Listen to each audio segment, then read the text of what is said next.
And let me make sure that I also feed you with sound input. Thank you again for inviting me to address you on this occasion. Thank you for choosing a subject that is very close to UNESCO's concerns. Thank you for mapping the general bureaucratic structure of UNESCO, which is a reminder that the key letters of the acronym, education, science and culture, correspond to particular bureaucratic units within the Secretariat. But of course, the bureaucratic divisions are not divisions of knowledge or mandate or action. On the contrary, in order to deliver on education, science and culture, it is absolutely crucial to consider the connections between them and to develop the synergies. This is precisely the subject that we are dealing with today, and I'd like to take it from a specific angle using, as you will see, the example of the geological notion of the Anthropocene, which has become in the recent literature not just a geological notion but a profoundly philosophical one, to illustrate how, in a sense, the gap is always already bridged, much more than we think, but at the same time specific steps are required to bridge it. What are the gaps between science and culture? Let me perhaps start with some general considerations on that in order to show that they're probably not as big as they're sometimes made out to be, but that they nonetheless do require some effort. For that, let me take just three references for convenience. Three ways of thinking about the gap from the very standard literature that have been proposed as ways of understanding how science and culture, and in particular culture considered not just as webs of beliefs and practices embedded in ordinary life, but as a science of culture, a sophisticated way of understanding its nature and modes of development, might sit in different universes. One of the first and most famous approaches to this is Dilthey's distinction between the sciences of nature and the sciences of mind. That distinction is intended to suggest that they have fundamentally different epistemological status, because the sciences of mind, the humanities and the social sciences, deal with agents that are themselves the producers of knowledge. It is second-order reflexive knowledge, whereas the sciences of nature are sciences of things that, as we might say, do not answer back.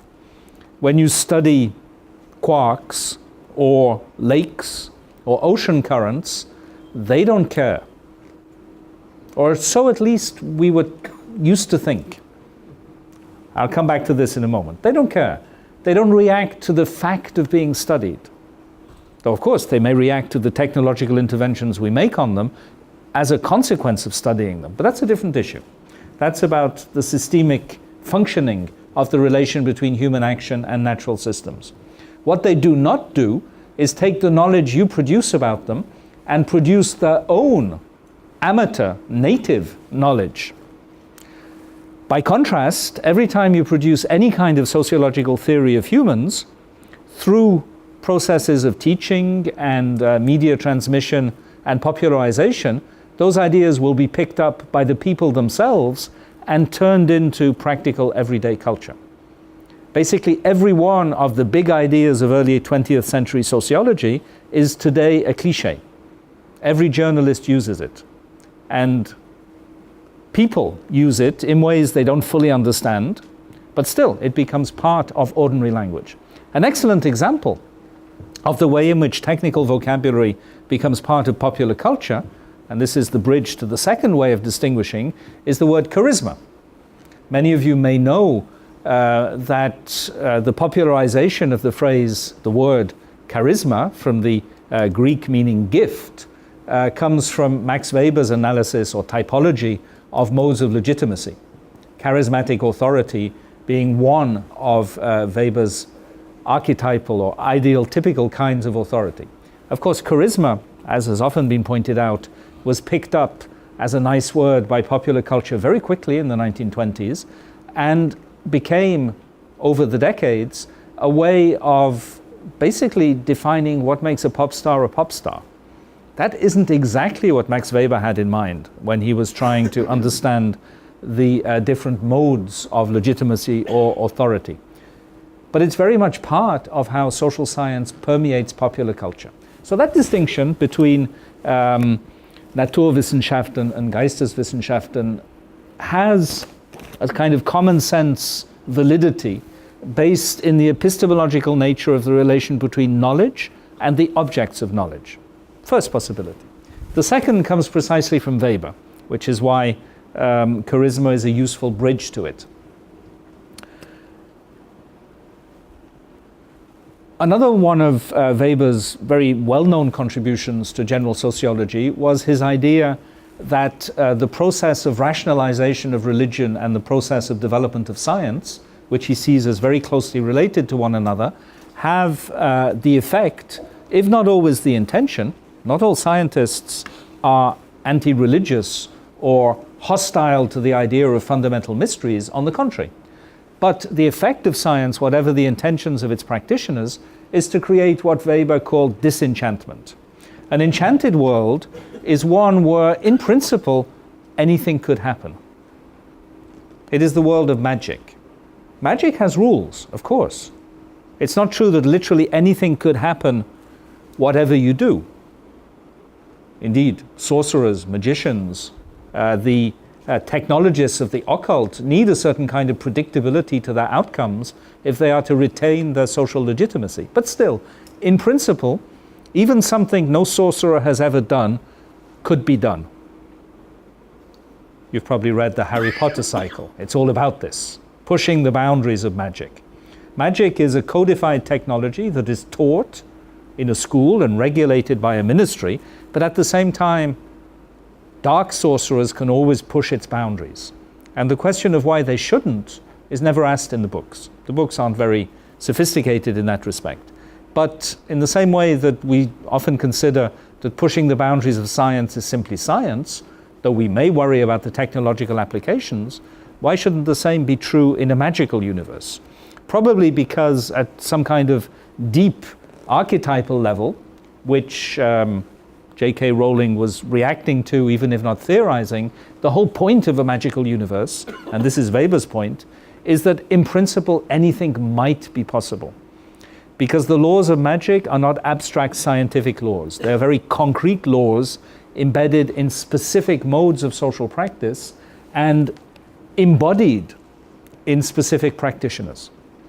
The knowledge is not transmissible in the abstract, impersonal way that scientific knowledge is. By contrast, once we have a world of science in which even religion has become subjected to science, as, according to Weber and others, Christianity was during the 18th and 19th century in Europe, then we have a disenchanted world where there is a body of knowledge, an impersonal body of knowledge, in principle accessible to anyone, that tells you that some things simply cannot happen, however much you may desire them, however much they may matter to you.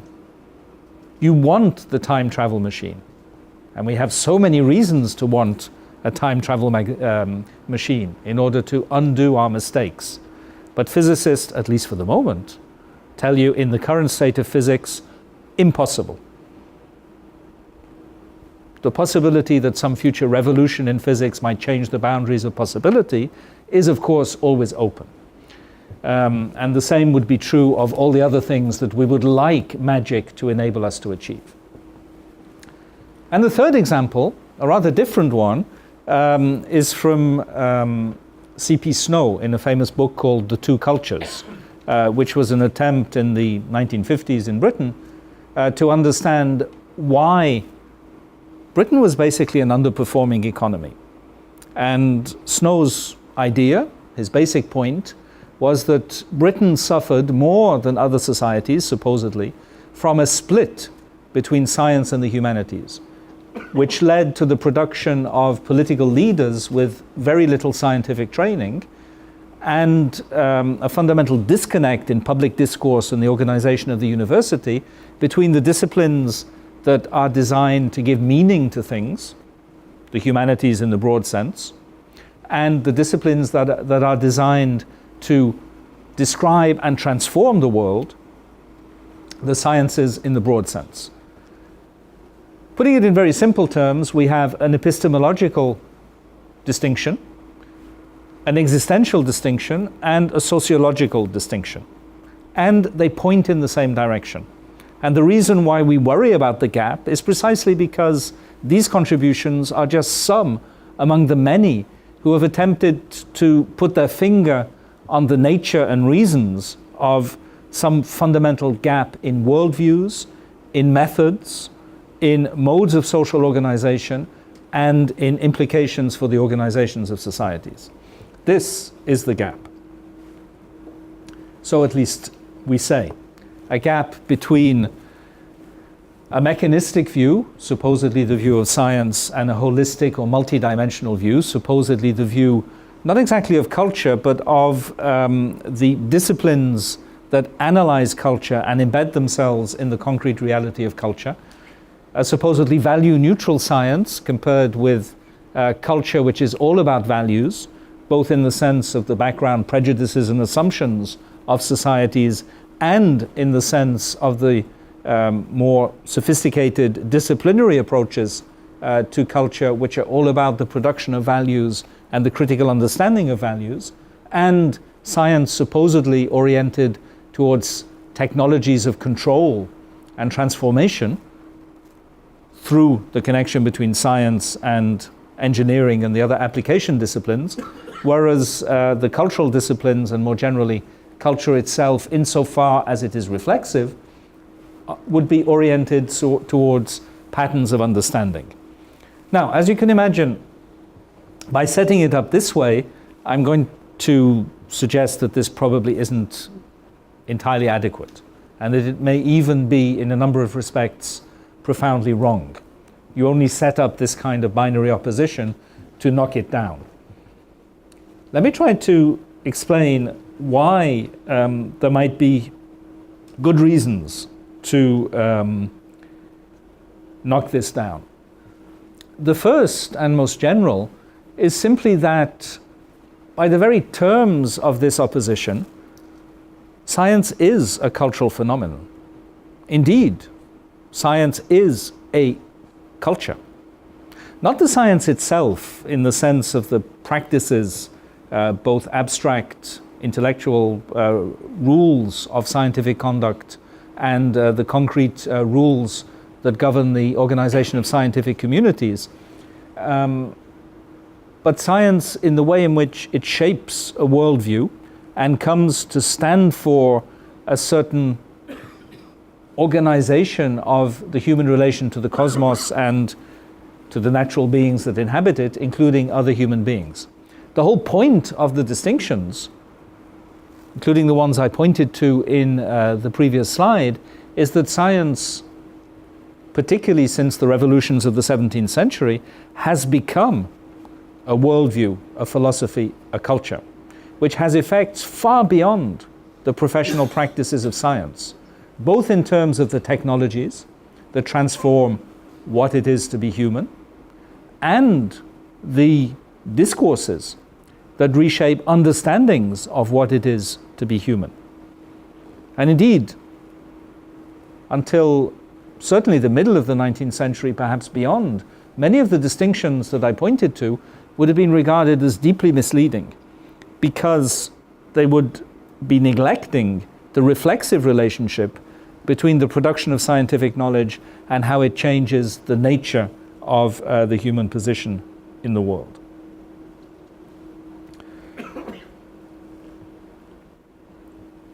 Indeed, to borrow a quote from Arthur C. Clarke, the scientist and science fiction writer, a quote that's often quoted in other contexts, any sufficiently advanced technology, said Clarke, is indistinguishable from magic.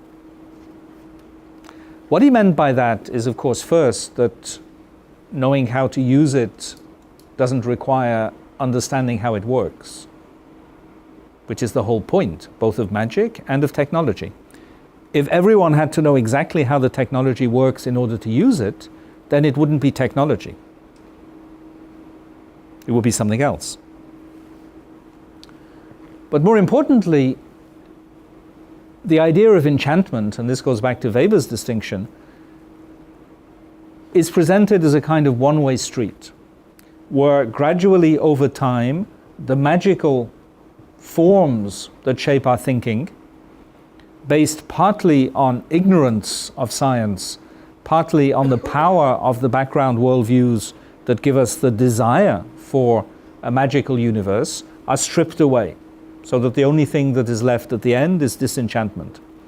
But if Clarke is even half right, and there are very good practical reasons to think that he probably is, then this is a more complex process whereby at every stage of scientific development, certain things become normalized and internalized into societies in such a way that what in a previous generation might have been regarded as science and technology open to the understanding of the non-specialist becomes, for all practical purposes, magic. But magic that may, at some later point, itself be disenchanted by new forms of understanding.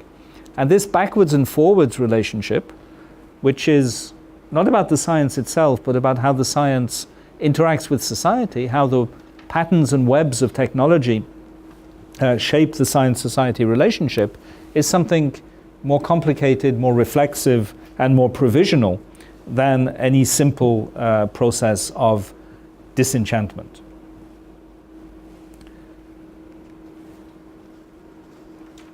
This doesn't necessarily mean that there is no gap whatsoever, but it certainly means that if there is a gap, it is something that probably has a less clear-cut epistemological nature, a less clear-cut existential nature, and is embedded in institutional and sociological facts that are more complex and more provisional, and perhaps more diverse from place to place and from time to time than we often consider.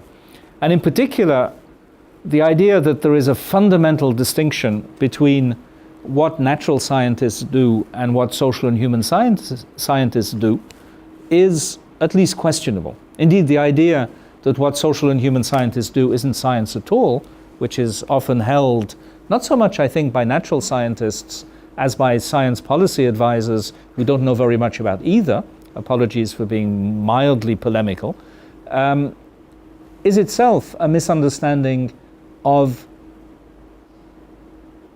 the epistemological nature of the scientific enterprise itself. This, of course, is incredibly crude, incredibly simplistic, and just designed to point to the ways in which there is more in common between the different forms of scientific endeavor than is sometimes realized in public debate. Any science combines in a certain way theories, which are the condition for the formulation of hypotheses, instrumentation, and the use of instrumentation in the context of theory to make observations. Sometimes the instrumentation is specifically constructed for the purposes of the observation. Sometimes it pre-exists and is simply mobilized. A very good example being the human eye and human ear, which are observation instruments, which were not designed specifically to conduct experiments, but of course can, in the relevant field of validity and within the technical constraints. But that combination of theory, instrumentation, observation doesn't itself make anything scientific. Think again of sorcerers and magicians. They certainly have theories, they certainly have instruments, and they certainly observe and produce things that can be observed. What is distinctively scientific about the connection between those three poles is the scientific community that lays down reflexive rules of practice for how these things should work. And over time, collectively, gradually stabilizes the body of knowledge in such a way that there are generally accepted standards of what counts as an adequate theory, what counts as a valid instrument, and what is meaningful as an observation. These aren't once and for all hard and fast distinctions. They are provisional, sociologically embedded rules of practice, but embedded in a community sufficiently vast, sufficiently stable, and sufficiently conscious of its own history, actually to give an enormous degree of stability and predictability to these processes. But of course, things can change, even radically. And when they change through the mediation of a scientific community, which by its own internal practices of discussion, debate, polemic, peer review, publication, assessment, graduate supervision, and everything else that professional scientists do in all disciplines, from philosophy to particle physics and from anthropology to astronomy, come to believe either that something is wrong with previously accepted theories, that something is inadequate about previously accepted instruments, or that certain observations actually don't mean what we used to think they mean.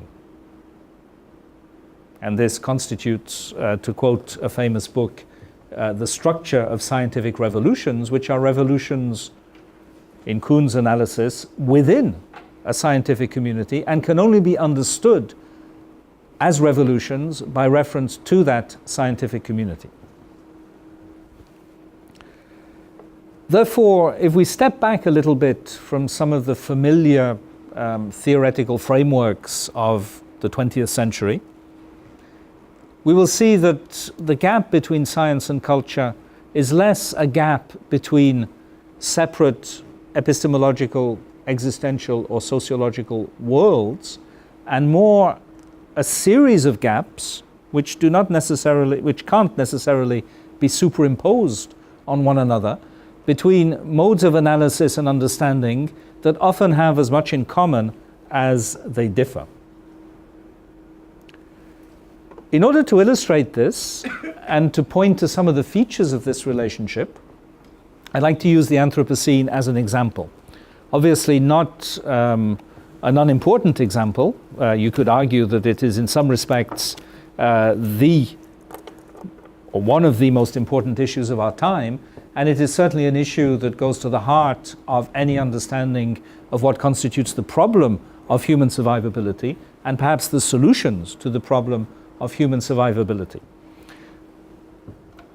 I won't go into a lot of detail about what the Anthropocene is taken to mean by geologists, because we're past that point already. Many of you may know that it was originally proposed precisely by geologists as a way of understanding what they saw as the future challenge of identifying the geological and in particular the stratigraphic nature of the world in which we currently live.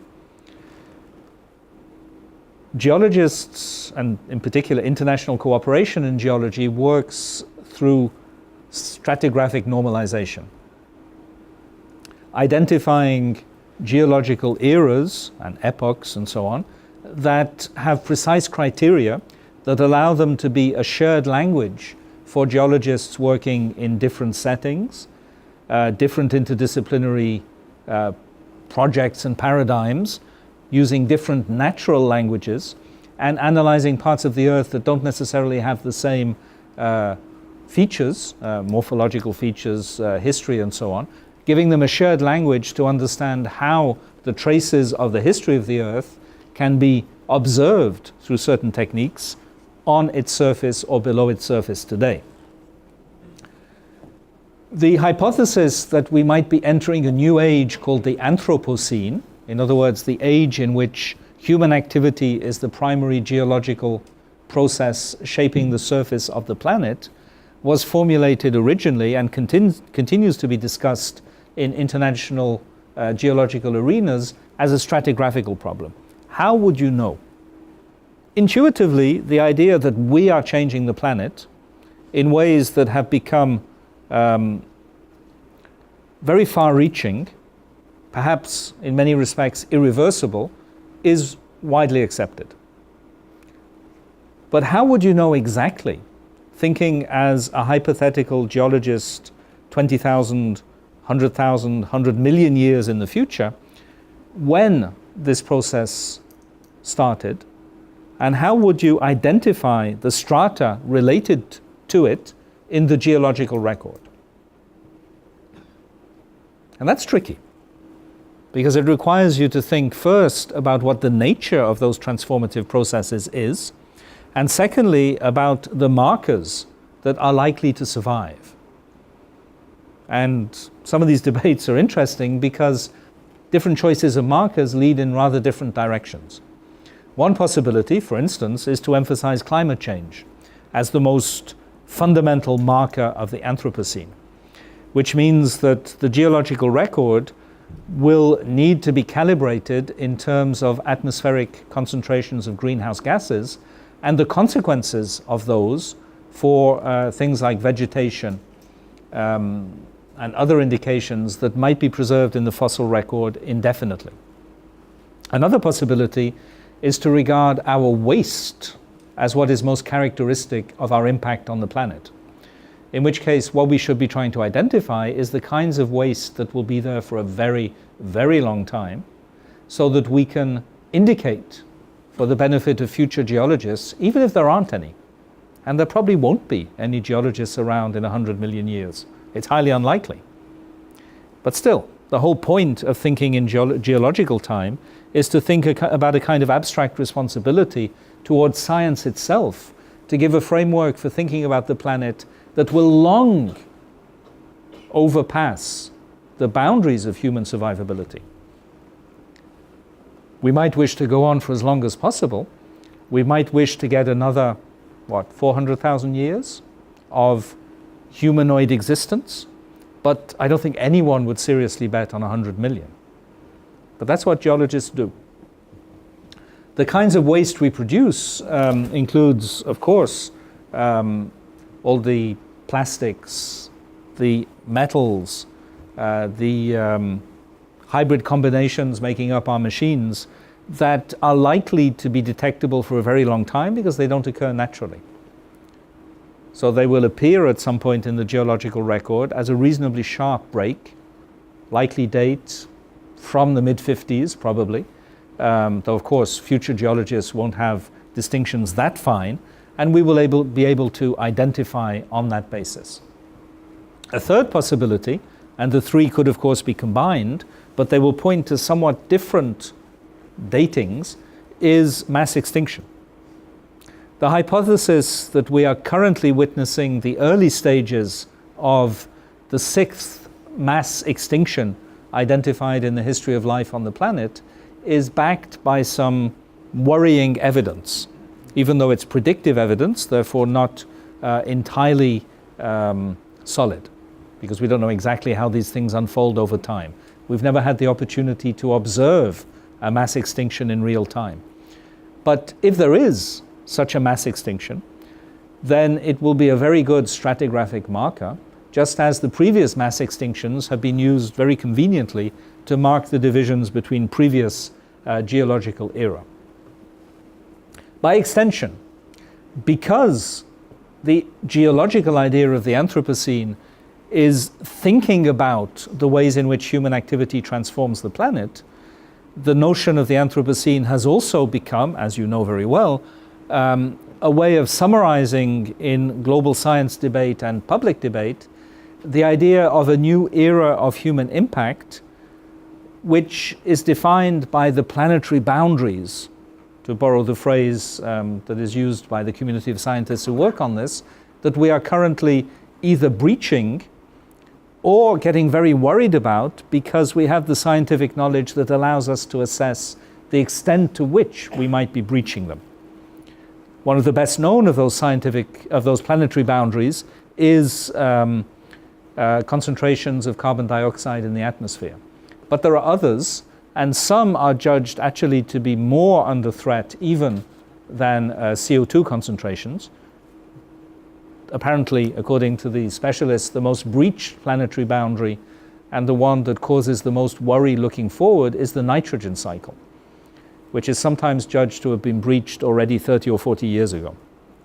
As we pump ever more quantities of inorganic nitrogen compounds into our agricultural systems to maintain productivity, way beyond the capacity of the Earth's systems to absorb and metabolize that nitrogen excess. And there are many others. 9 in total in the framework proposed by the International Science Cooperation Future Earth. So the Anthropocene is the name, or the brand name, for a certain scientific understanding of the planetary system. But at the same time, and almost from the moment where the idea emerged in scientific discourse, the Anthropocene has also been the name for an ethical and political understanding of the implications. The literature on what it means to be human in the Anthropocene is as old as the scientific literature on planetary boundaries. Why? I think for a very simple reason. Well, there are several reasons. As a political scientist, you could say because there was a context of green politics in many countries that created favorable conditions for the reception of these ideas. Maybe. But I think more profoundly, and even apart from specific local political considerations, the reason why the Anthropocene was picked up so quickly as an ethical political construct was that it points to a fundamental connection between science and culture that was known to exist in other areas but is really dramatized by it, which is the question of the responsibilities that derive from knowledge.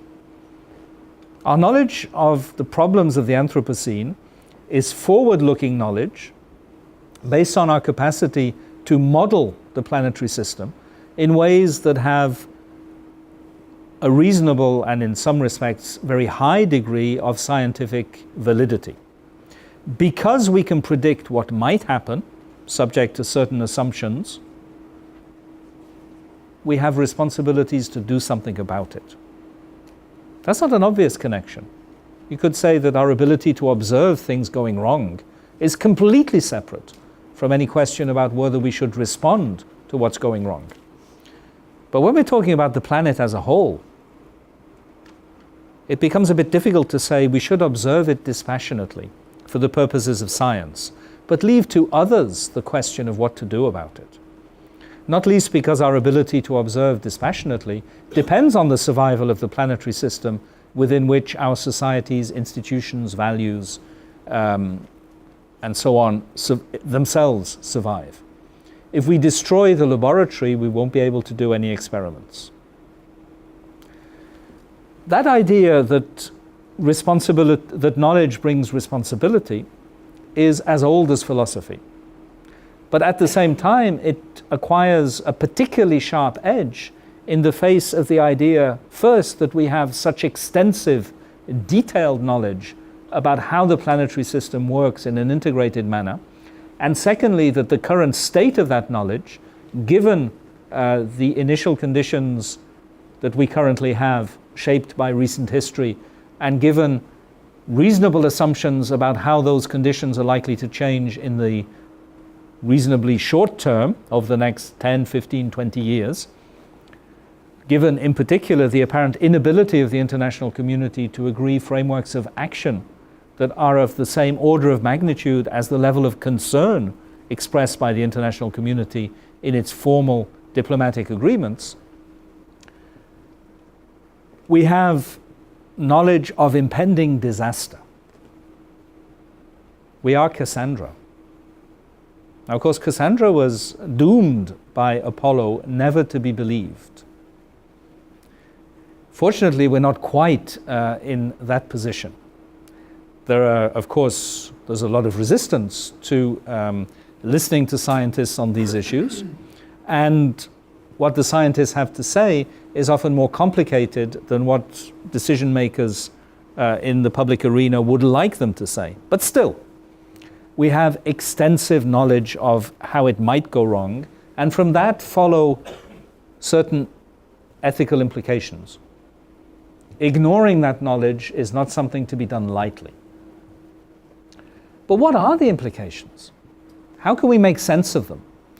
This is a scientific problem at one level, a problem of understanding the planetary system and our place in it, but it's also a cultural problem, a problem of developing what is often called in the literature an Anthropocenic consciousness. And to illustrate this, I'd like to look at some pictures. It's also more fun than just listening to me talk and talk. It's remarkable how much energy has been put into making the Anthropocene visual. And I don't think this is any kind of coincidence. It's not just that it's easier to make pictures and distribute them than it used to be. It is that the very idea of the Anthropocene raises a fundamental problem of representation, in the multiple senses of the word representation. Here's one of the most famous pictures, which I'm sure all of you know, of the multiple dimensions of representation. The frontispiece from one of the original printings of Hobbes' Leviathan, dated 1651. And I hope completely out of copyright. I don't see how anyone could own copyright over this, so I haven't put any indication.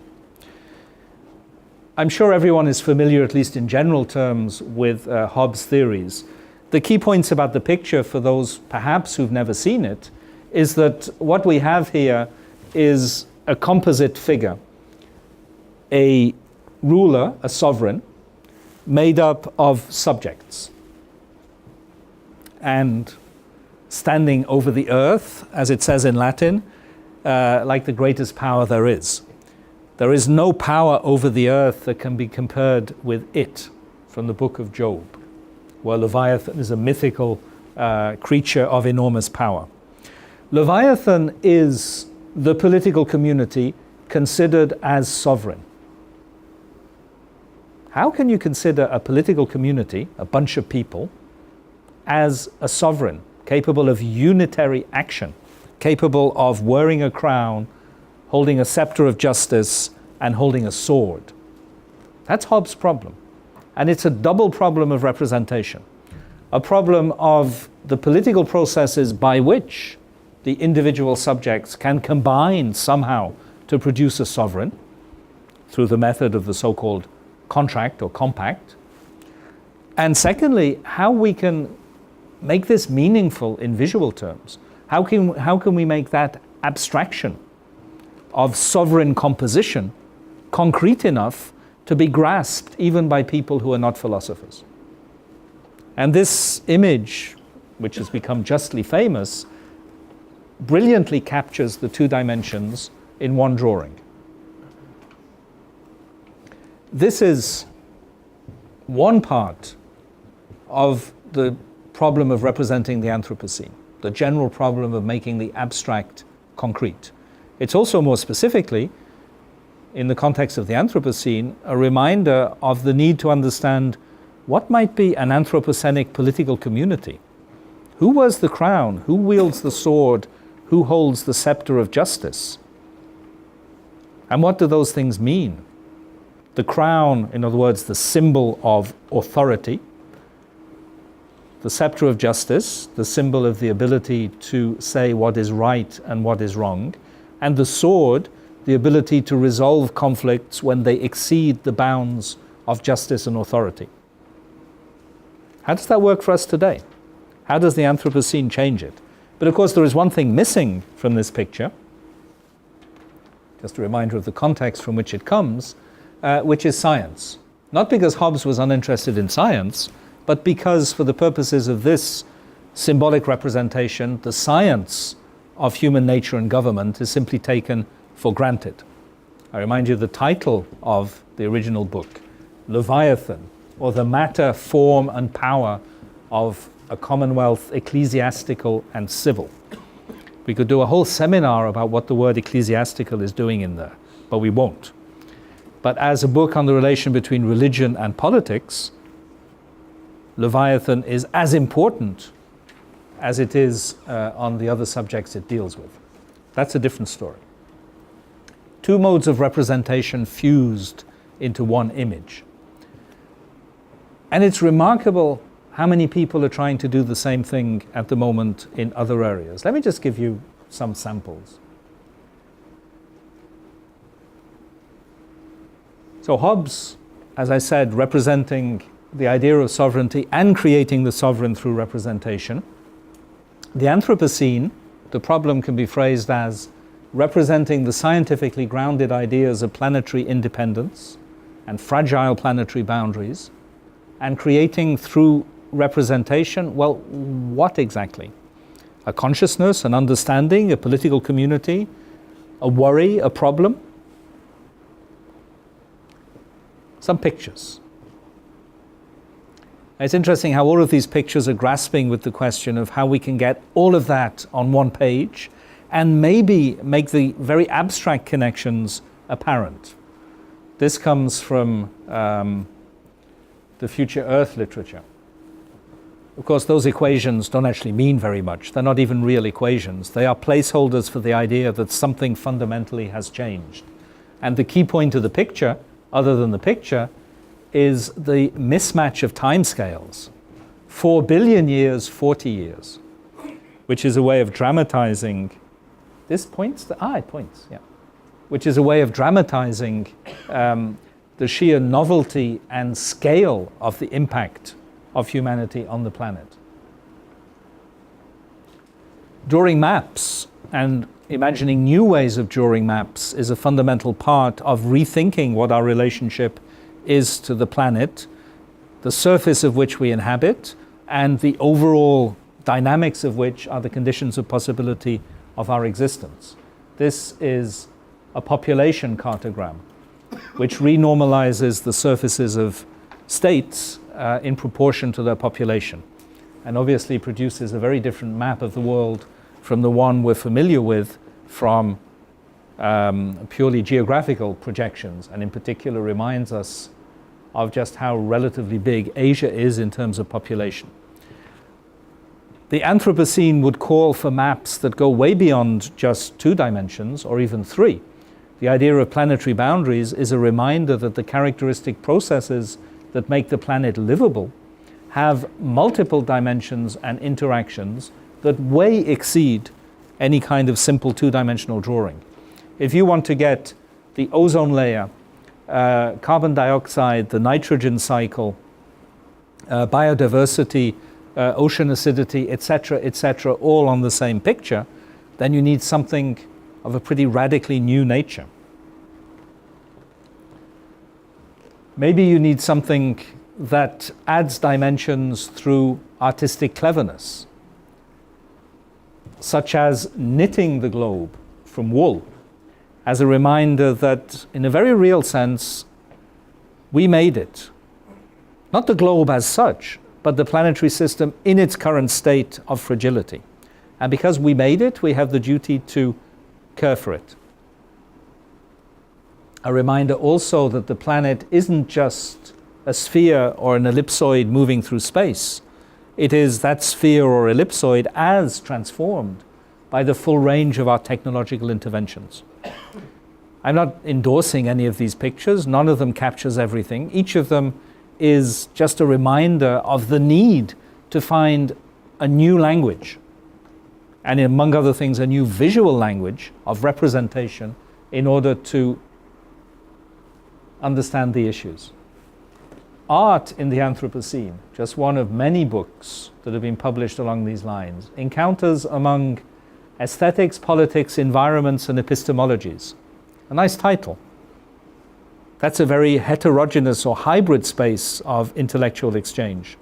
These aren't necessarily the people who usually talk to one another, but the Anthropocene requires them to if we are to take it seriously.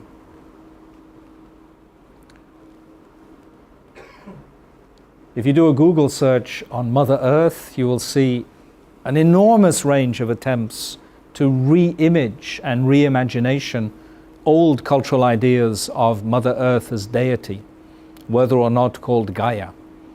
And the idea that by drawing it in the right way, we might capture the imagination and make concrete the abstraction of the planetary system is widely shared. Whether this picture does that job, we could discuss. Representation isn't just visual in the sense of paintings or drawings. It can also be through other mechanisms, in this case theatrical. This is a film made of Bruno Latour's real-world experiment of conducting climate negotiations with radically new parameters. Latour, who's been one of the major contributors to the philosophy of the Anthropocene, even though interestingly he rejects the word, for reasons that I won't go into, got a group of students to enact climate negotiations over 3 full days in a theater with a mixture of screenplay and a mixture of script rather and improvisation. And one of the key ideas, we collaborated in a small way with this, was to open up the negotiations to things that are not usually present or represented. In addition to students playing the role of representatives of the US, Saudi Arabia, Russia or whatever, there were students representing the oceans. There were students representing future generations. The things, the future of which is fundamentally at stake and which never get anyone to speak for them, which never get, in the purely legal and very straightforward sense of the word, represented. You can also do it through sound. This was just the title of a conference that I happened to find online. Sonic Media Ecologies, Understanding the Anthropocene Through Soundscapes. And in conjunction with his theatrical work, Bruno Latour also put together an exhibition which was exhibited in a number of different places, including here in Karlsruhe, on making things public, atmospheres of democracy. In other words, how can you represent in the staging of a space, including a space within which discussions about the nature of a political community might take place, the characteristic features of the planetary system? And finally, some pictures from a French artist called Chris Morin-Eitner, who produced a series of paintings called Once Upon a Time Tomorrow, Il était une fois demain, which are imaginations of our cities taken over by nature. Because the human race is extinct? Not necessarily. Maybe just because we've stopped living in cities. But this is just an amusing way of dramatizing the question of a future that cannot be imagined just as extrapolation of the past. A future in which the question of the planet and its dynamics becomes internal to the question of civilization and its development. You can do it for London, you can do it for Paris. And he did it for many other places too.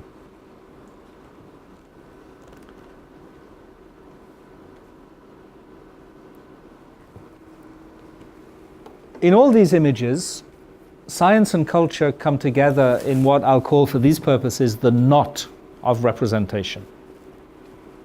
There's a lot to be said about knots, both as a philosophical conundrum and as mathematical object, but I won't go there. I'll just use the word knot for the moment, which point to the question of the Anthropocene as culture, not by ceasing to be science, because the very idea of the Anthropocene only exists because there is a scientific framework within which it can be formulated.